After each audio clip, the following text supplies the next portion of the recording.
cours d'analyse chimique de la semaine numéro 9. Donc, nous avançons encore plus loin dans le cours. Cette section-ci va concerner le dernier appareil concerné par les différentes activités de laboratoire. En l'occurrence, notre fameux appareil d'absorption atomique qui est situé dans notre laboratoire de chimie.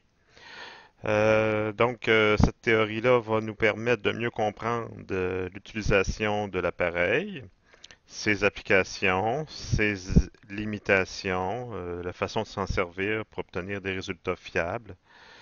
Euh, mais tout d'abord, comme je l'ai fait avec les autres méthodes d'analyse, bien entendu, nous allons commencer par aborder les grands principes de base de fonctionnement de cet appareil, qui est important de spécifier dès le départ que c'est un appareil qui est destiné à absorber, à analyser, c'est-à-dire à détecter, premièrement, la présence d'éléments métalliques dissous en solution, que ce soit aqueuse ou dans des solvants organiques, et d'en mesurer la concentration. Donc, cet appareil-là est différent du point de vue de la matière analysée par rapport aux autres instruments qu'on a vus. Vous savez que dans les appareils à fluorescence X, l'appareil carbone-soufre et l'appareil à spectrométrie à émission optique, nous analysions des matériaux, des métaux à l'état solide, tels quels, ou avec une certaine préparation. Donc, nous mesurions la concentration de la présence et de différents éléments. La concentration, par exemple, des éléments d'alliage, du carbone et du soufre dans les aciers, par exemple. Ici, cet appareil-là se distingue des trois autres parce qu'on ne mesure pas la concentration d'éléments dans une base solide. Ce qu'on fait, c'est qu'on mesure la concentration des éléments métalliques qui sont dissous dans une solution liquide. Donc, dans un solvant liquide, le plus souvent de l'eau, mais capable aussi d'analyser dans des solvants organiques. C'est ce qui fait la particularité de l'absorption atomique dans l'ensemble des appareils concernés par le cours d'analyse chimique de base. Donc, en spectrométrie par émission optique et en fluorescence X, donc autrement dit, pour les appareils, si on fait référence aux appareils de spectrométrie à émission optique par étincelage, le spectromètre, ainsi que l'appareil à fluorescence X, nous avions vu que les atomes sont capables d'émettre des raies de longueur d'onde précises et spécifiques à l'atome. Donc, si on se souvient des principes de base derrière le spectromètre et la fluorescence X, c'est qu'on fait parler les atomes en leur donnant de l'énergie. Donc là, je fais référence au spectromètre. Donc on sait qu'on avait vu que lorsqu'on donne de l'énergie aux atomes, on donne aussi de l'énergie aux électrons qui sont distribués sur les différentes couches du nuage électronique. On incite des électrons donc à s'éloigner du noyau, donc à accéder à des niveaux supérieurs au niveau de la couche électronique, des niveaux plus énergétiques. Et ça entraîne par le fait même aussi la descente de d'autres électrons provenant de couches supérieures vers les couches inférieures. Et ça implique aussi en même temps l'émission d'un photon de longueur d'onde d'une énergie spécifique à la différence entre le niveau de départ et d'arrivée. Donc il faut se rappeler que tout ça répond au principe que dans les niveaux inférieurs, il ne peut pas manquer d'électrons. Donc, ça prend des électrons des couches supérieures pour aller remplacer les électrons excités qui ont, eux, au contraire, accédé à des couches supérieures. Ça demande aux électrons de se débarrasser de la quantité d'énergie excédentaire. Et il va le faire sous forme de photons, donc d'un morceau d'onde électromagnétique, d'une énergie exactement correspondante entre la différence entre les deux niveaux, et qui va se traduire aussi par, selon la constante de Planck, selon la loi de Planck, une énergie va aussi correspondre à une longueur d'onde du photon bien spécifique. C'est comme ça qu'on arrive à reconnaître la nature d'un élément de par les longueurs d'onde que l'élément excité va émettre. Donc, on utilise ce principe de physique de base-là pour l'analyse en spectromètre dans le domaine du visible, dans le domaine des UV et un peu aussi de l'infrarouge. Et on utilise le même principe aussi en fluorescence X, sauf qu'on excite l'atome par phénomène de fluorescence et non pas de manière thermique, comme on le fait dans le spectromètre. Et aussi, c'est que les longueurs d'onde impliquées se retrouvent plutôt dans des longueurs d'onde beaucoup plus courtes que celles impliquées au spectromètre à émission optique. Donc des longueurs d'onde qui impliquent que les électrons des premières, deuxième, troisième couches surtout, donc dont les différences d'énergie sont très grandes, qui vont donc faire émettre à l'atome, lors d'une fluorescence X par exemple, un rayonnement de fluorescence. Et on dit X parce que l'énergie du photon étant très grande, due par la grande différence d'énergie entre, par exemple, le troisième niveau et le premier, ce qui fait un photon d'une très courte longueur d'onde, donc une très grande fréquence, dans le domaine du rayon X. Mais les principes sont les mêmes qu'en spectrométrie, c'est-à-dire qu'on excite l'atome et on le force à émettre des raies de rayonnement caractéristiques propres à la constitution de l'atome. Donc, dans les deux cas, fluorescence et spectromètre, c'est qu'on excite d'une manière ou d'une autre, thermiquement ou par émission d'un rayon X incident, on excite les atomes pour les inciter à émettre leur rayonnement caractéristique afin de les reconnaître et de mesurer leur présence dans un échantillon. En absorption atomique, on fait l'inverse. Donc, ce qu'on fait, c'est que pour reconnaître la présence de l'élément, on n'excite pas l'atome. Donc, ce qu'on fait, c'est qu'au lieu de faire émettre à l'élément analysé, à l'atome analysé, au lieu de l'exciter pour l'inciter à émettre du rayonnement, on fait l'inverse. C'est-à-dire on va utiliser un rayonnement euh, et on va faire passer ce rayonnement-là à travers l'atome que l'on veut analyser. Et cet atome-là va être capable, non pas d'émettre, bien entendu, mais d'absorber le rayonnement. Vous voyez, c'est le contraire d'émettre, là, absorber. Donc, il va manger le photon au lieu de le vomir, autrement dit. Donc, et là, ce qui est important d'admettre dès le départ, c'est que les atomes sont non seulement capables d'émettre des rayonnements spécifiques à leur structure électronique, mais ils sont capables aussi d'absorber ces mêmes rayonnements-là qui correspondent aussi à leur structure électronique. Donc, autrement dit, ça veut dire que de la même façon que, par exemple, un atome de cuivre est capable d'émettre une longueur d'onde, par exemple, je dis un chiffre au hasard, c'est probablement pas vrai, mais 560 nanomètres de longueur d'onde, lorsqu'on excite l'atome de cuivre, il émet entre autres comme photon de raie spectrale 560, mettons 0.12 nanomètres.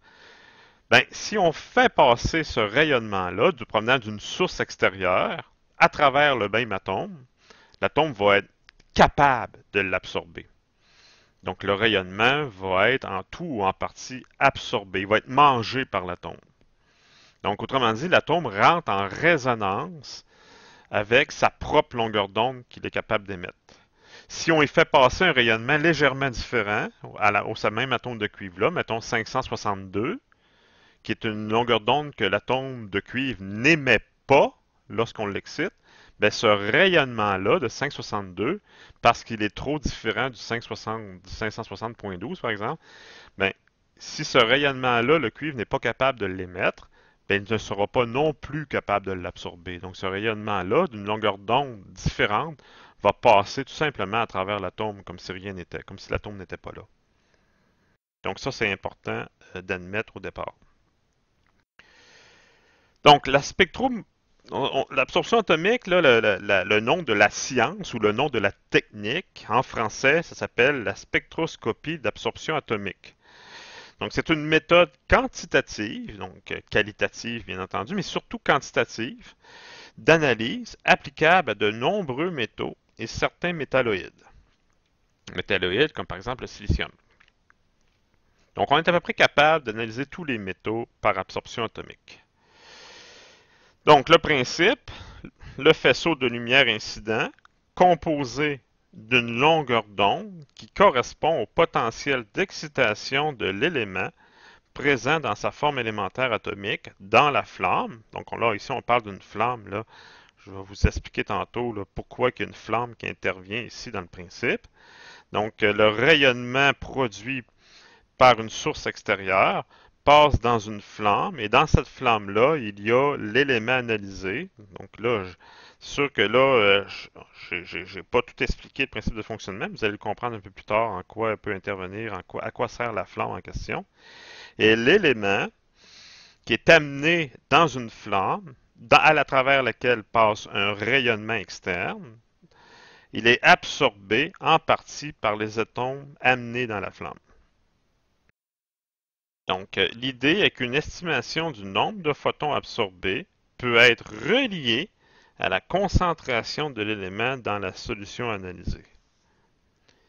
Donc, là, il est un petit peu trop tôt pour l'instant d'expliquer de manière technique comment on en arrive à soutirer l'élément à analyser qui est au départ contenu dans une solution et à arriver à l'exposer à travers un faisceau incident. Je vais avoir l'occasion de l'expliquer correctement et plus en détail un petit peu plus tard dans mon intervention. Mais encore, maintenant, je suis encore au niveau de vous aider à faire la distinction entre émission et absorption. Donc, voyez, tantôt quand je disais qu'un atome qui est capable d'émettre une longueur d'onde donnée, on sait que l'émission de lumière, là, si on se réfère à la... Vous avez deux atomes ici. Dans le fond, c'est le même atome, mais dans deux situations différentes. La situation à droite, c'est une situation où l'atome est excité de manière thermique, par exemple. Et là, les électrons étant acquérant ainsi de l'énergie externe, par exemple, de manière thermique, comme par exemple si l'atome en question est dans le plasma de l'arc électrique pendant l'analyse au spectromètre, bien des électrons qui au départ ont quitté des niveaux plus inférieurs, plus près du noyau, ben, doivent être remplacés par un électron d'une couche supérieure. Et c'est ce qu'on voit ici sur l'image. Vous voyez un électron, deux électrons de chaque côté. Là, il y a deux, on montre deux situations ici où un électron sur une troisième couche va aller remplacer un électron qui a quitté la première couche et descendre. Et pour descendre, ben, l'électron doit absolument se débarrasser d'une quantité d'énergie excédentaire. Donc, quantité d'énergie correspondant à la différence d'énergie entre les niveaux 3 et 1. Et on voit le photon dessiné en rouge ici qui est émis. On voit la même chose ici, une autre situation, cette fois-ci où on a un électron d'une troisième qui s'en va remplacer un électron dans la deuxième. Donc ça, c'est une émission. Donc c'est le principe de base en fluorescence X et en spectrométrie à émission optique. Tandis que dans l'image de gauche, vous voyez l'atome dans une situation où là, l'élément n'est pas excité, l'atome n'est pas du tout excité, mais vous allez avoir des électrons qui vont quand même avoir l'opportunité de grimper de niveau. Comme il est montré ici, là, les mêmes électrons, vous avez un électron dans la première couche là, qui grimpe au niveau 3. Pourtant, l'atome n'a pas du tout été excité, il n'a pas reçu d'énergie. Mais qu'est-ce qui fait qu'un électron puisse quand même être capable de passer du premier au troisième niveau? Donc, c'est que là, on a fait passer à travers l'atome un rayonnement extérieur. Donc, vous voyez le photon, là, et le photon, donc la longueur d'onde correspond exactement, l'énergie du photon, autrement dit, il correspond exactement à l'énergie que ça prend à l'électron pour passer de la première à la troisième couche. Et lorsque cet électron-là reçoit en pleine face, où le photon finalement rentre dans l'électron prend l'énergie du photon, il rentre en résonance, et là, l'électron se sert exactement de toute l'énergie de ce photon-là pour lui permettre de grimper à la troisième couche. Et le photon, après ça, toute son énergie a été donnée à l'électron. Ce qui fait que l'électron, quand il prend le photon, quand il l'absorbe complètement, et le photon n'existe plus après. Donc on dit souvent que dans la nature, là, rien ne se perd, rien ne se crée. C'est vrai pour la matière, mais c'est aussi vrai pour l'énergie. Donc l'énergie qui est au départ exprimée sous forme d'un photon a été transformée en énergie permettant à l'électron de s'éloigner du noyau, de passer de la première à la troisième couche, par exemple. Et ça rend possible une analyse. Parce que si on connaît l'intensité d'un rayonnement avant qu'il rentre dans l'atome, ben, le rayonnement étant maintenant disparu en passant à travers l'atome, si on dispose d'un système qui permet de l'autre côté de détecter l'intensité du rayonnement, ben, on va s'apercevoir qu'il y a une différence d'énergie de rayonnement entre avant le passage à travers l'atome et après. Donc, on se rend compte qu'on a perdu de l'énergie sous forme de rayonnement. Donc, on est en mesure, donc, de faire une mesure, une variation d'intensité de rayonnement mesurée après l'avoir fait passer dans un ensemble d'atomes étant capable d'absorber le rayonnement en question. Donc ça, c'est le principe, là, c'est vraiment l'aspect le plus fondamental de l'absorption atomique. Et là, je tombe dans des termes un peu plus techniques, un peu plus dans les détails. Vous avez ici une représentation très, très, très simple du principe de fonctionnement d'une absorption atomique. Donc, il y a quatre composantes principales dans une absorption atomique. Il y a la source de lumière, parce que ça prend un rayonnement externe qu'on va faire passer à travers les atomes analysés. Donc, il faut fabriquer un rayonnement de longueur d'onde qui va être capable d'être absorbé par un atome donné. Donc, tantôt, je disais le cuivre, par exemple, si on veut analyser du cuivre, il faut absolument avoir une source de lumière dans laquelle la longueur d'onde, une des longueurs d'onde que le cuivre est capable d'émettre, puisse être produite. Donc, ça prend une source de lumière spécifique. Ça prend un plateau d'échantillon ou l'échantillon. Ça prend une flamme entretenue par un gaz combustible. Tantôt, je disais 4, mais en réalité, il y en a 5. Là. Le plateau d'échantillon, c'est pas vraiment une composante. Bon, il est mentionné ici quand même. Donc, ça prend aussi une flamme entretenue par un gaz combustible. Ça peut être de l'éthylène, de l'acétylène. Généralement, c'est les deux principaux gaz qu'on va utiliser. Vous allez comprendre un peu plus tard exactement pourquoi. Pour l'instant, admettons que ça prend une flamme dans une absorption atomique. Ça prend une composante qui s'appelle aussi un nébuliseur. Donc, le nébuliseur, ce qu'il va faire, lui, c'est que de manière très, très résumée, là, il va permettre d'aspirer la solution liquide et rentrer cette solution-là, donc qui est composée bien entendu d'eau, mais aussi des éléments métalliques dissous, et va faire en sorte que l'élément dissous, donc l'élément analysé, comme par exemple si j'ai du cuivre en solution, que ces atomes de cuivre-là, au départ aspirés par le nébuliseur va aspirer la solution, mais aussi permettre l'entrée de l'élément métallique dans la flamme. Donc, grosso modo, là, c'est ce que fait le nébuliseur. Pourquoi qu'on utilise le mot nébuliseur? Parce que quand viendra le temps de vous expliquer spécifiquement exactement que fait le nébuliseur, vous allez comprendre d'où vient le mot. Mais pour l'instant, il est trop tôt pour en parler plus en détail. Et finalement, une dernière composante très importante, parce qu'on veut être capable de mesurer le rayonnement après le passage du rayonnement incident à travers les atomes analysés. Donc, ça prend un détecteur assez précis. Donc, ici, vous avez une composante qui s'appelle le monochromateur, là, qui est un filtre qui permet de faire passer qu'une longueur d'onde.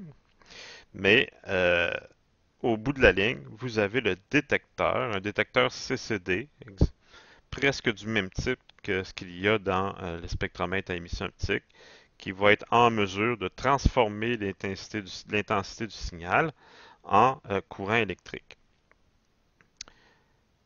Ici, j'ai une autre image qui va un peu plus dans les détails au niveau du principe de fonctionnement. En plus, ça permet de faire des liens entre le principe fondamental derrière l'absorption atomique. Donc, vous voyez ici, on a ici la lampe une lampe, ce qu'on appelle une lampe à cathode creuse, qui est à toute fin pratique la source du rayonnement utilisé, qui va donc en sortir un rayonnement, donc une lumière qui va d'une longueur d'onde qui va me permettre l'analyse d'un élément spécifique, passer à travers la flamme dans laquelle se retrouvent les éléments analysés, entretenus par donc un mélange d'air, propane, acétylène, éthylène, etc. Et puis un monochromateur qui va filtrer quelques longueurs d'onde et vous avez un détecteur. Ici, c'est marqué PMT, mais ça varie d'un système à l'autre. Je pense que nous, notre système, c'est un CCD. Bon. Et vous avez aussi en même temps le nébuliseur qui va permettre l'entrée de l'élément dans la flamme.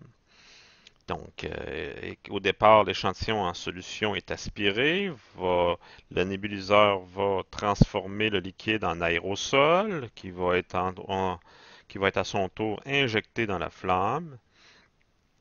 Et dans la flamme, qu'est-ce qui va arriver? Ben, l'eau qui se retrouve dans la flamme, et bien entendu, avec la chaleur très élevée de la flamme, va être évaporée. Les atomes vont être analysés. Donc, et là, c'est ce qui va. Les atomes vont flotter dans la flamme, mais ça, j'en reparlerai un peu plus en détail tout à l'heure. Ce que je vous montre ici, c'est pas tout à fait l'appareil que nous on a au département, mais c'est un appareil du même modèle, mais d'une version plus ancienne que ce qu'on a nous au département. Donc l'idée ici, c'est juste de vous donner de situer dans l'appareil les principales composantes que je viens d'énumérer. Donc, il y a une partie de l'appareil dans laquelle va être renfermée la source de lumière ou les sources de lumière, en l'occurrence ce qu'on appelle les lampes. Il y a une zone au centre de l'appareil donc, qui correspond à l'emplacement de la composante appelée nébuliseur. Ce qui est intéressant de voir ici aussi, c'est que vous avez un bécher juste à côté dans laquelle il y a une solution aqueuse contenant un élément métallique dont on veut être capable de doser, d'analyser. Et vous voyez, vous êtes en mesure de voir sous l'image qu'il y a une paille. Donc c'est un petit tube, donc une paille qui relie, qui va permettre à l'appareil d'amener par aspiration la solution à l'intérieur du nébuliseur et par la suite les éléments, la solution va se retrouver dans la flamme. Et de l'autre côté, bon, vous avez ici une flèche qui montre le parcours du faisceau lumineux généré dans la partie gauche de l'appareil, qui passe à travers la flamme. Et de l'autre côté, la flamme rentre dans la zone du détecteur. Ça, c'est bon, dans les principes de fonctionnement, là, je pense que ça résume quand même assez bien. Donc, dans ce procédé ou dans la technique, la lumière provenant de la source est dirigée à travers l'échantillon vers un détecteur. Donc, plus la quantité de l'échantillon est grande, donc plus on dit la quantité d'échantillon, autrement dit, on parle de l'élément analysé, meilleure est l'absorbance produite par l'échantillon. Ça, c'est le principe de base. Donc, plus il y a d'éléments analysés dans la flamme, plus il y a d'atomes qui absorbent de photons, et moins il y arrive de lumière au détecteur. Donc, on est capable de faire une correspondance entre la quantité de lumière arrivée au détecteur et la quantité d'éléments absorbants contenus dans la flamme et donc aussi, par le fait même, contenus dans l'échantillon, dans la solution à analyser. Là, c'est mentionné en vert ici un point dont je parlerai pas dans cette capsule-ci, mais dans la deuxième capsule.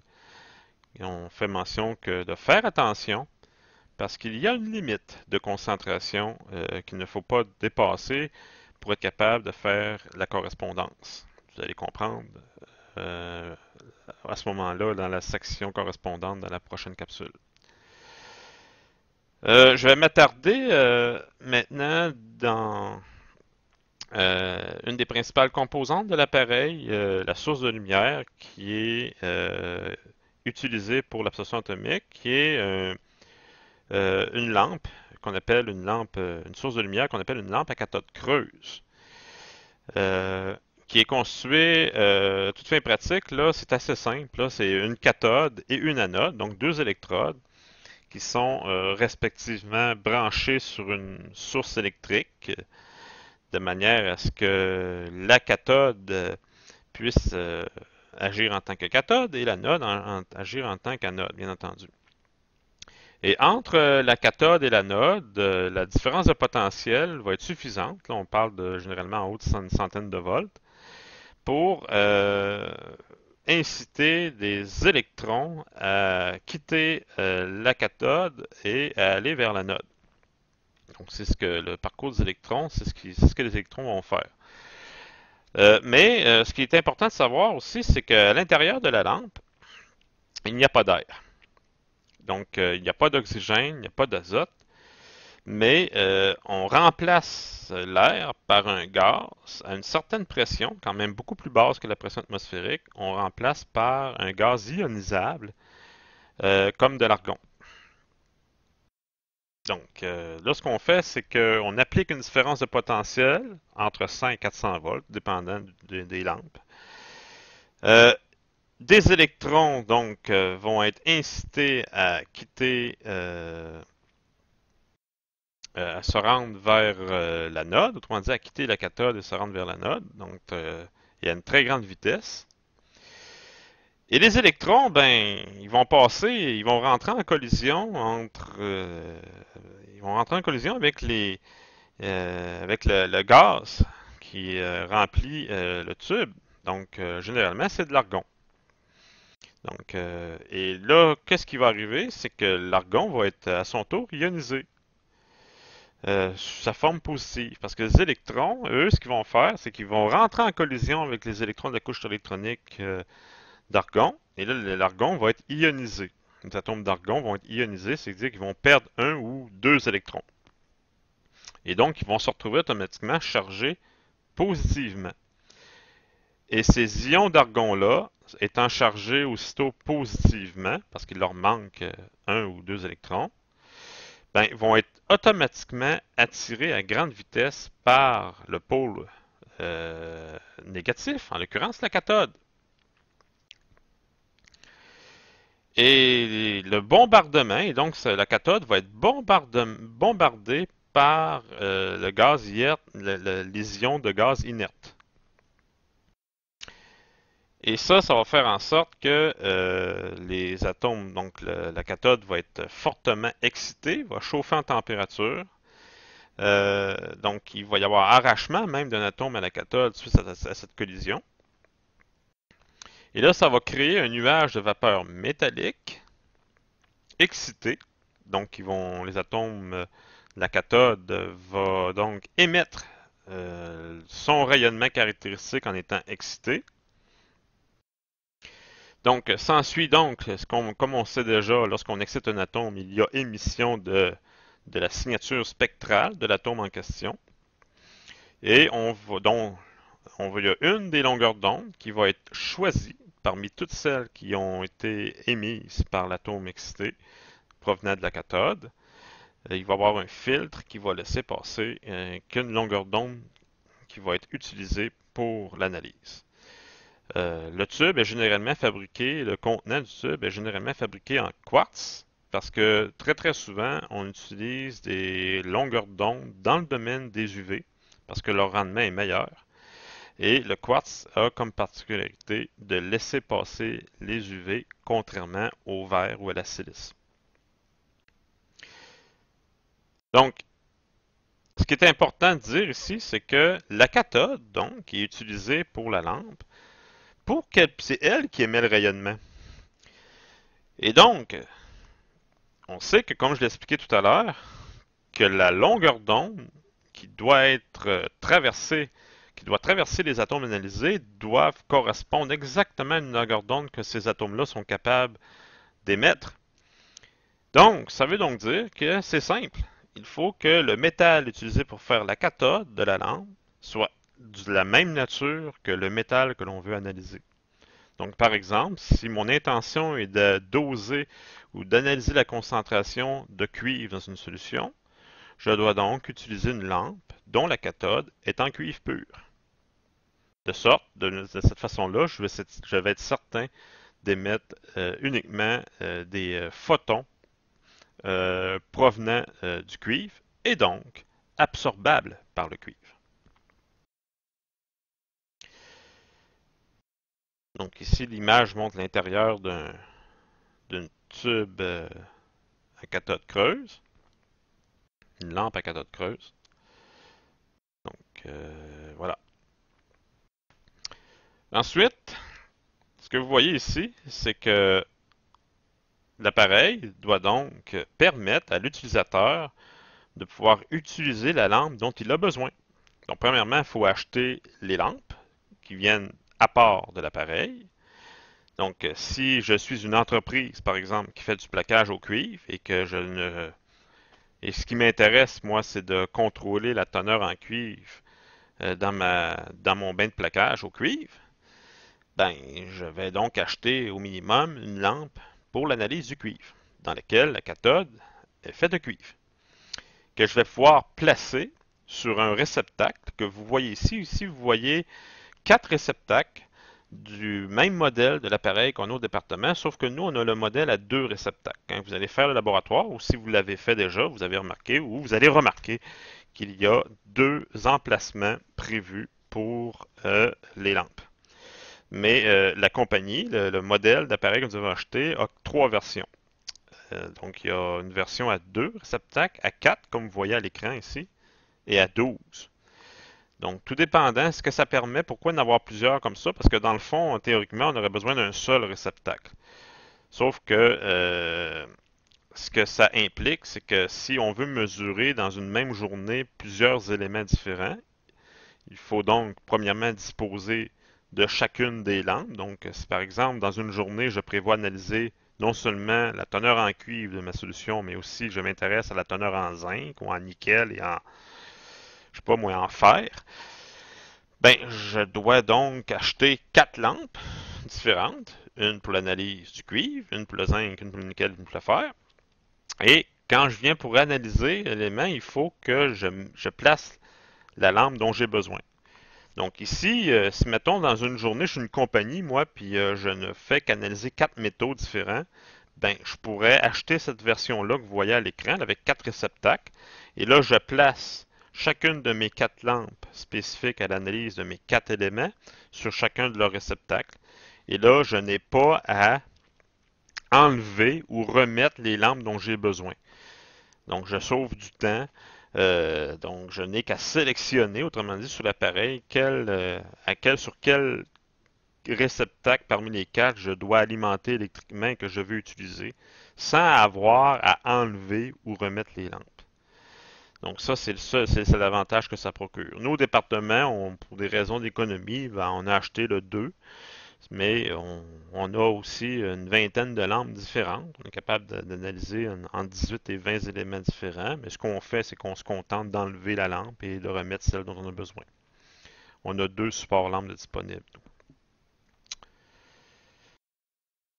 Bon, ici, ok. Là, avant d'aller plus loin, je sens le besoin de d'y aller avec des petites animations, si vous permettez.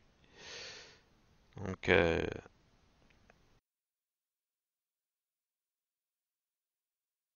ici, la loi de Beer-Lambert, bon, ok, ça, je vais passer la solution qui est ici. Je vais plutôt y aller avec cette animation-là au départ. Hop, on va baisser le son, par exemple. Et voilà.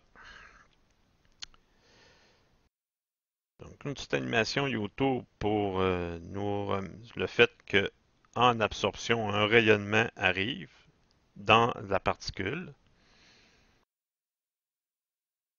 Donc, on fait la comparaison entre le phénomène d'absorption et d'émission. Donc, on a un rayonnement qui arrive. Oups, excusez. Ça se repose, donc ici. Donc, vous voyez le rayonnement. Là, je fais un petit retour en arrière. Ce que vous voyez ici, vous avez un électron qui est situé sur un niveau électronique, dont l'énergie est symbolisée par E. G, en anglais, ground state, c'est un niveau stable d'énergie. Et là, vous avez un rayonnement externe qui provient d'une source de lumière extérieure à l'atome. Et ce rayonnement-là passe à travers l'atome.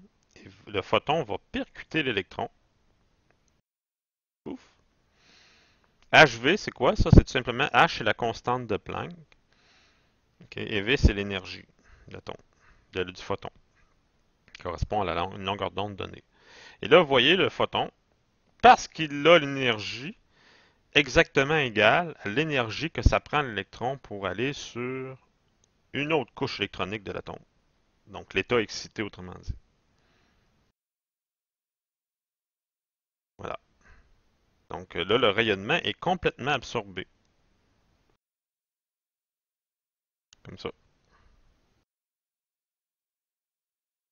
Tandis qu'une émission, c'est qu'on excite l'élément et lorsqu'un électron va aller remplacer, il émet un rayonnement. Donc, je pense que vous l'avez assez bien compris, là, mais c'est quand même important de se souvenir. Voilà. Maintenant, une autre petite animation. C'est le fun, les animations en physique, ça permet de... C'est difficile de se passer d'animation lorsqu'on donne un cours de physique. Il y a tellement de choses qu'on peut comprendre. Ici, ce que vous avez, soit dit en passant, c'est la meilleure représentation, moi en tout cas, à mon avis, de ce que j'ai trouvé, là, de ce que c'est un rayonnement électromagnétique. Donc, un rayonnement électromagnétique, là, ça a exactement, là, c'est comme ça qu'on...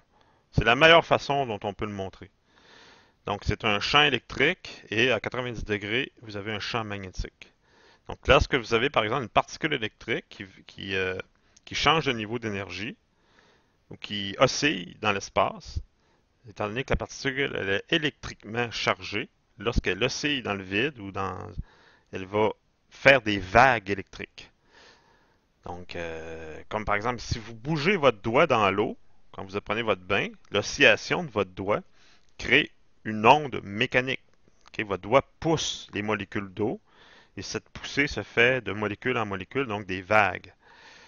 Tandis que ici, c'est le même principe, sauf qu'au lieu de faire osciller, au lieu de pousser des particules, c'est le mouvement de la charge électrique qui se, qui se propage à 360 degrés autour de l'électron et qui est transmis à une certaine vitesse dépendant de la nature du milieu. Donc, ce qu'on appelle un champ, une onde électromagnétique.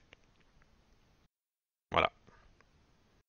Donc, c'est vraiment une onde électromagnétique. Et là, vous voyez ici le petit le photon rouge que vous voyez apparaître. Ben, c'est le champ que je viens de vous montrer, mais de manière plus simplifiée. Là.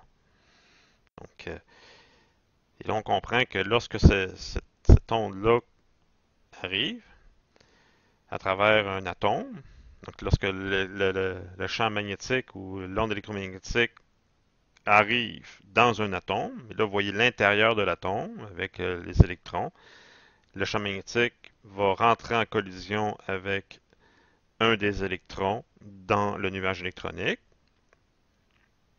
Et l'électron va capter cette énergie-là, ça va lui permettre de s'éloigner du noyau, par exemple, d'accéder à la couche électronique immédiatement supérieure, celle qui est identifiée comme étant n égale 2. Donc, c'est ça l'absorption atomique. Et en même temps, le photon, lui, n'existe plus.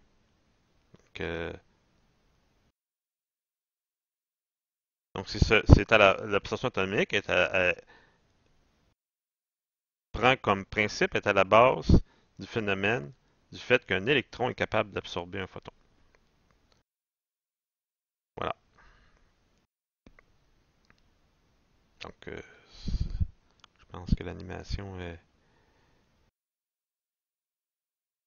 Je ne sais pas s'il y a d'autres choses intéressantes à voir, là. J'essaie de laisser évaluer l'absorption. Oui, OK. Ça revient à ce que je vous ai montré tantôt. Parfait. OK. Je vais essayer d'éviter de me répéter. Donc, ce que je vous montre maintenant ici, c'est un appareil à absorption atomique.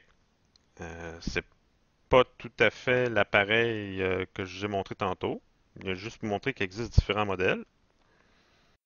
Maintenant, je vais vous montrer ici ce que vous voyez, c'est un appareil d'absorption atomique, donc le support lampe. Donc nous, c'est ce qu'on a, nous, ici, deux supports lampes. C'est exactement ce qu'on a. Là, maintenant, je vais vous montrer le fonctionnement de l'absorption atomique. Donc, pour ceux qui ont fait l'activité de lab, là, vous allez reconnaître beaucoup de choses là-dedans. Ça va vous faire une espèce de résumé de votre activité de laboratoire. J'essaie de m'assurer que j'ai pris la bonne. Ah, avant ça, je vais vous montrer cette animation-là ici.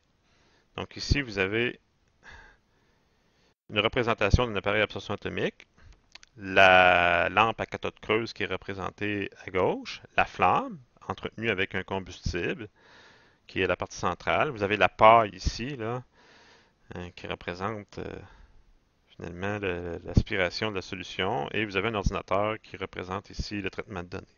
Donc, vous voyez ici, on a un échantillon, on a ici un tube dans lequel est contenue une solution qui renferme lui-même un élément à analyser. Halo cathode lampe, ça c'est lampe à cathode creuse. L'échantillon, la paille, l'ordinateur, le détecteur et la flamme. Lorsque tout ça fonctionne, ben la solution est aspirée. La lampe, elle, émet son rayonnement, passe à travers la flamme. Vous avez qui arrive au détecteur. Donc ici, on montre une longueur d'onde bien spécifique. Quand il n'y a pas d'élément,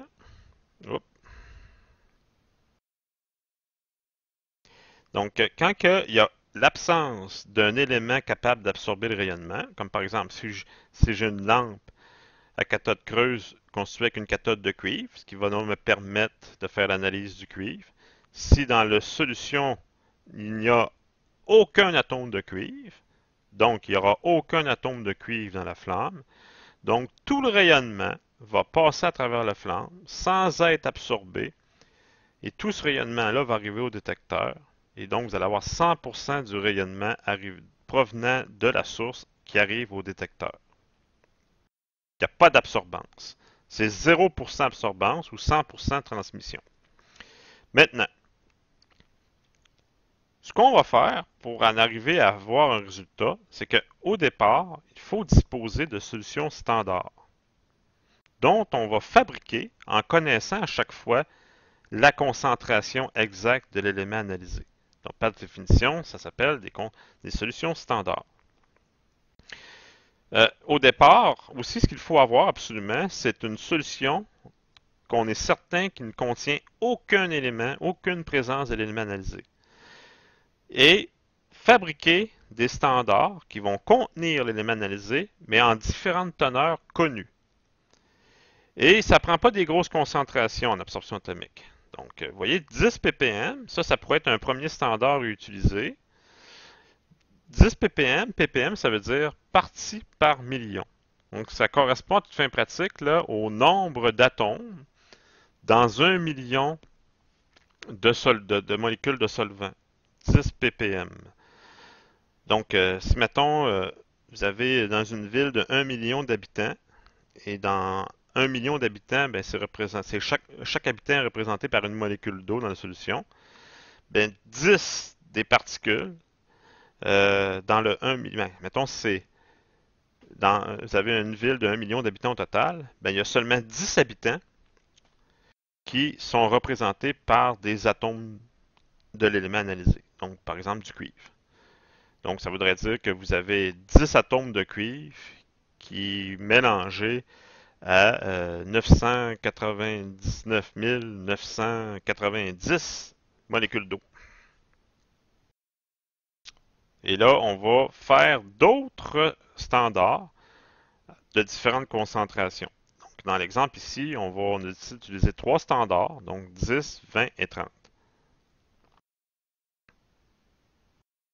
Donc, le premier standard, si on considère que la solution contenant aucune présence d'éléments analysés, donc par exemple, on va s'en assurer en utilisant de l'eau distillée ou déminéralisée, chose dont on dispose dans notre laboratoire au département. On est certain qu'il n'y a pas de présence d'éléments analysés.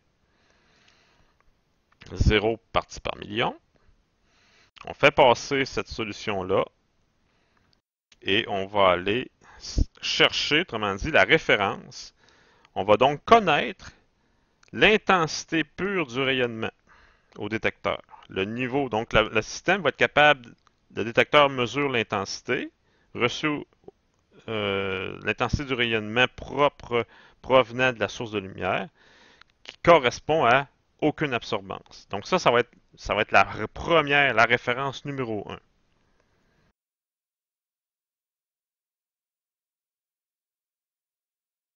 Donc, zéro absorbance.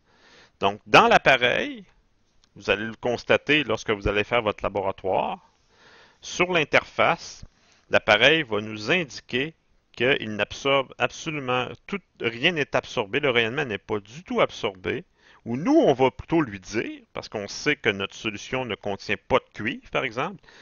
Donc, on va dire à l'appareil, ben vois-tu, là, on va dire au détecteur, ce que tu mesures là comme intensité de signal, ça correspond à 100% d'émission ou encore à 0% d'absorbance. Ensuite, on va faire passer un deuxième standard qui, lui, contient de l'élément, en l'occurrence le 10 parties par million. On connaît la concentration. Et là, on va lui lire l'intensité au détecteur. Donc, vous voyez l'animation, là, vous voyez les atomes de cuivre qui sont dans la flamme. Bien, vous voyez qu'il y a plus de lignes vertes là, à l'entrée. Là. Et puis là, il y en a une partie qui est absorbée par le cuivre, dont le chemin est arrêté ici, et qui ne poursuivra pas son chemin jusqu'au détecteur. Donc, on a perdu certains rayonnements, certains faisceaux, ou morceaux de faisceaux si on veut. Il en arrive moins maintenant au détecteur. On a perdu un petit peu de rayonnement au détecteur.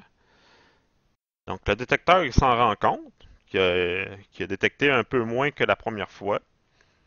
Donc, il va nous donner une valeur d'absorbance référencée par rapport au premier standard. Donc, par exemple, un certain niveau, là, donc 0.1799. Voilà.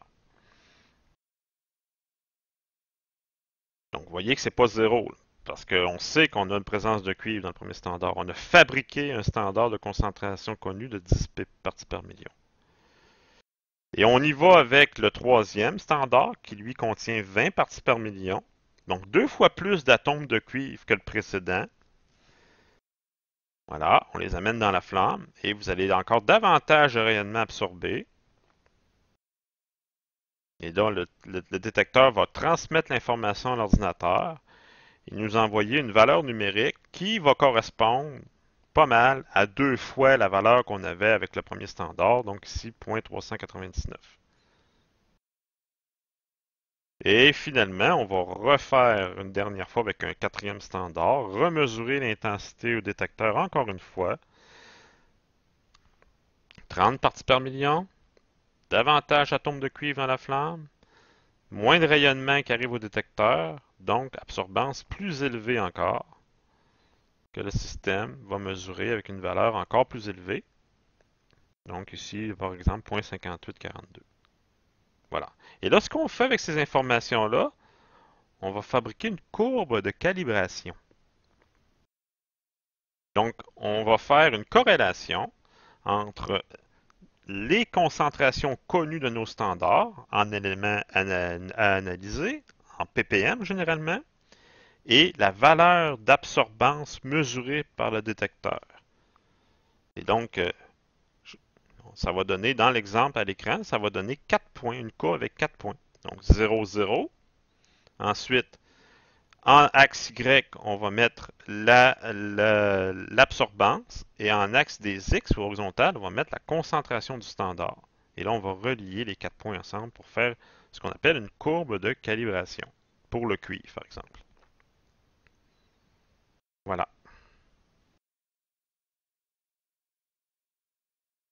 Donc, on place le premier point à 0, 0. Un deuxième point à 10.1799. Un troisième à 20.39. Et un dernier 30 ppm, 0.5842, et on relie les 4 points ensemble pour nous donner une droite ici. On appelle ça une courbe de manière générale parce que c'est jamais parfaitement une droite, c'est plutôt une courbe logarithmique. Sauf que vous n'avez pas l'impression de voir une courbe logarithmique à l'écran. Même si les valeurs d'absorbance sont, vous remarquez qu'elles sont placées de manière linéaire sur l'axe, ce n'est pas un axe logarithmique, parce que on est dans un domaine de concentration assez faible. Mais si si on allait voir pour des concentrations encore plus élevées la manière dont évoluerait l'absorbance, vous verriez qu'elle montrait de moins en l'absorbance montrait de moins en moins rapidement pour finir par atteindre un plateau. Et là, dans l'ensemble, vous verriez une courbe vraiment de forme logarithmique avec un asymptote ou une presque asymptote. Mais ça, j'y reviendrai dans la deuxième capsule, donc ce qu'on appelle la loi de Beer-Lambert. Mais je ne veux pas en parler pour cette première capsule-là, pour cette première capsule tout de suite. Voilà, ça c'est le principe d'absorption atomique. Donc, bien entendu, aussitôt qu'on dispose d'une courbe de calibration, mais maintenant, ça nous permet d'être capable d'analyser un inconnu. Parce que là, ce qu'on va faire, c'est que on va analyser l'inconnu. Je ne connais pas du tout la concentration. Je fais passer. Et là, je vais mesurer l'absorbance.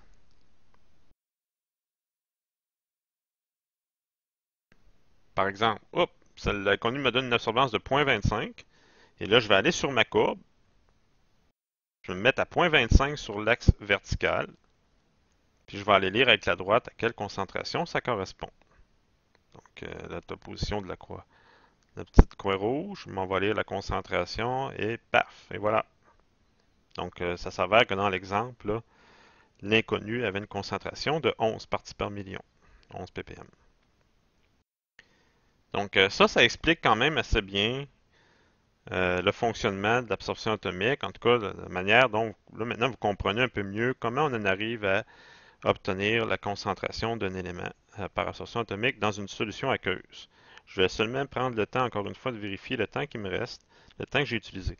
Donc, 53 minutes, ça va compléter pour la première capsule de la semaine numéro 9.